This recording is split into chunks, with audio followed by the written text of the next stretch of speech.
December 7th, 1941, date which will live in infamy. The United States of America is suddenly and deliberately attacked by the Empire of Japan. These words were easily heard around the world as American President Franklin D. Roosevelt gave his now infamous infamy speech. Said speech was the declaration of war by the United States of America against Japan. Let's get into that now. Quickly after the declaration of war, hundreds of thousands, even millions of American men were drafted into the war and was trained. Arguably one of the biggest mobilizations had just started. In the meanwhile, Japanese troops were constantly landing on the beaches of the Philippines and the Dutch East Indies. War crimes in these lands were frequent, and deaths were in the hundreds of thousands. In the early months of 1942, America sent almost its full might against Japan. Oh, yeah, Germany did the terrible decision of declaring war on the United States, even though the U.S. showed no aggression towards Germany. American reinforcements were sent to North Africa in the fight against Rommel and Mussolini.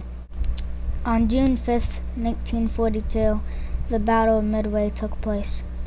At dawn of the day before, Japanese carrier aircraft heavily destroyed a base on the island of Midway. The long battle began. Not long before the battle, Japanese attacks in the Aleutian Islands in Alaska was countered by the Americans, and how history played out, they decided to attack Midway.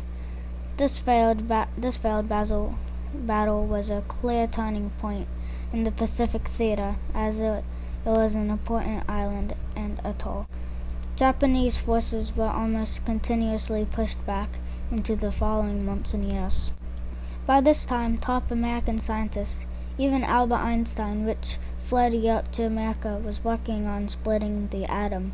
This was called the Manhattan Project and was one of the most secretive projects in American history.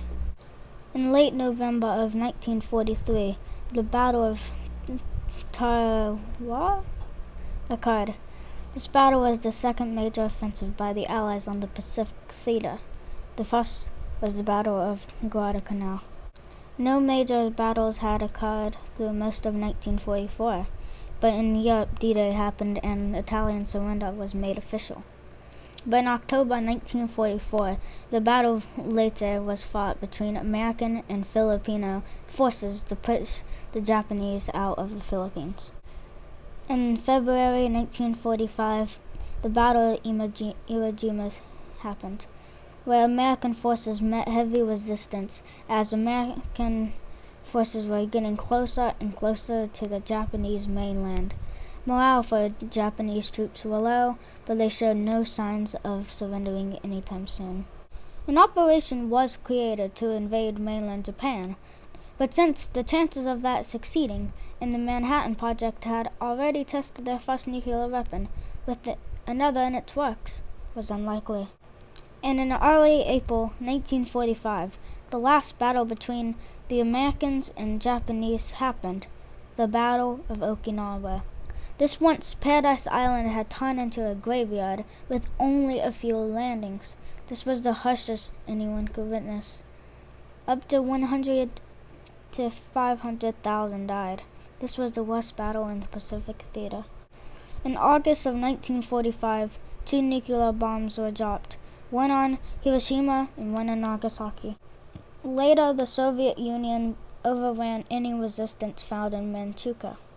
In May of 1946 through November of 1948, the Tokyo trials happened, in which the Japanese were tried of war crimes and what would happen to Japan was decided. The last official soldier surrendered in 1978. I hope you guys enjoyed this video. I've quite enjoyed this random spike in popularity. Anyway, tell me down below if you want to suggest anything. And thank you for watching. Bye.